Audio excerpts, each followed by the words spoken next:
नमस्कार दोस्तों, आपका हमारे YouTube चैनल योगीपति में हार्दिक स्वागत है। आइए जानते हैं जगन्नाथ मंदिर के कुछ ऐसे रहस्य जिनसे दुनिया आज भी अनजान है।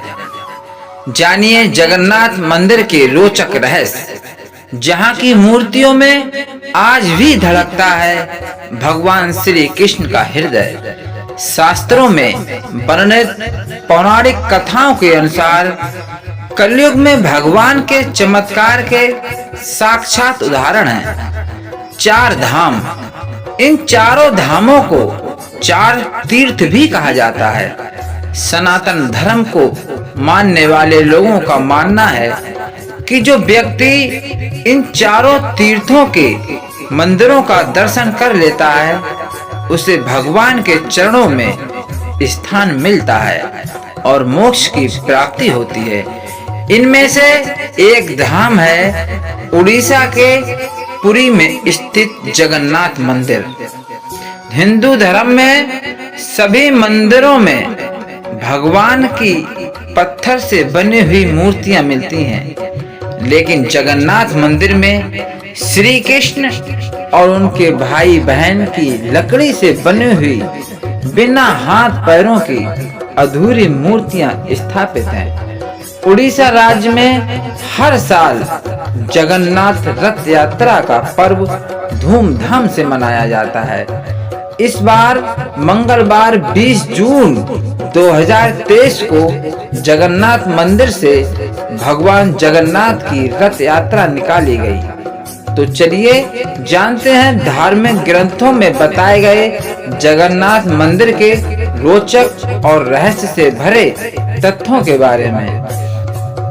पंडित इंद्रमणि घनश्याल बताते हैं कि पौराणिक ग्रंथ मत्स्य पुराण और ब्रह्म पुराण में ये वर्णन मिलता है कि जगन्नाथ मंदिर में स्थित भगवान जगन्नाथ श्री कृष्ण का ही रूप है। धार्मिक कथाओं के अनुसार जगन्नाथ मंदिर में भगवान श्री कृष्ण की मूर्ति में श्री कृष्ण का हृदय आज भी धड़कता है। इसी कारण जगन्नाथ मंदिर को धरती का वैकुंठ कहा जाता है। आषाढ़ महीने के शुक्ल पक्ष की द्वितीय तिथि को भगवान जगन्नाथ की रथ यात्रा निकाली जाती है। शास्त्रों के अनुसार भगवान श्री कृष्ण ने मालवा के राजा इंद्रधुमन की भक्ति से प्रसन्न होकर उन्हें सपने में दर्शन दिया और उनसे कहा कि नदी में बह रहे लट्ठे से श्री कृष्ण, उनके भाई बलभद्र और बहन सुभद्रा की मूर्तियां बनवाकर मंदिर में प्रतिष्ठित करिए। श्री कृष्ण के आदेश को मानकर राजा इंद्रदुम्न ने नदी में बहते हुए लट्ठे से मूर्तियां बनवाने का काम शुरू करवाया। राजा को कोई भी कारीगर मूर्तियां नहीं बना पा रहा था। तब श्री कृष्ण की लीला से भगवान विश्वकर्मा जी एक बूढ़े कारीगर का वेश बनाकर राजा इंद्रदुम्न के महल गए और लकड़ी के लट्ठे से मूर्तियां बनाकर देने की बात कही। तीनों लोकों में महान कारीगर विश्वकर्मा जी ने राजा इंद्रदुम्न के सामने एक शर्त रखी कि जब वो मूर्तियां बनाएंगे तब तक कोई भी उनके काम को देखने के लिए कमरे में नहीं आएगा। राजा इंद्रदुम्न ने विश्वकर्मा जी की ये शर्त मान ली। जब विश्वकर्मा जी के कमरे में छेनी हथौड़ी की आवाजें आनी बंद हो गईं, तब राजा को शक हुआ कि कमरे के अंदर कारीगर के साथ कुछ अनहोनी ना हो गई हो। इसलिए राजा ने कारीगर बने विश्वकर्मा जी के कमरे को खोल दिया। जब राजा ने कमरे को खोला तब उन्होंने देखा कि कमरे में कोई भी काम नहीं कर रहा है और लकड़ी की 3 मूर्तियां बनी हुई हैं, जिसमें से एक मूर्ति भगवान श्री कृष्ण की थी और दूसरी उनके बड़े भाई बलभद्र की थी।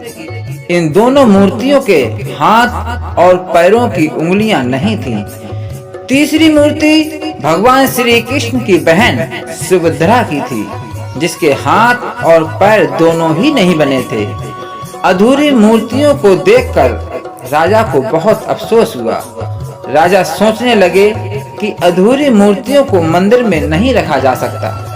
राजा को चिंता को देखते हुए भगवान श्री कृष्ण ने उन्हें फिर से सपने में दर्शन दिया और कहा कि अधूरी मूर्तियों को ही मंदिर में रखवाकर मूर्तियों की पूजा आराधना का कार्य शुरू करवा दें।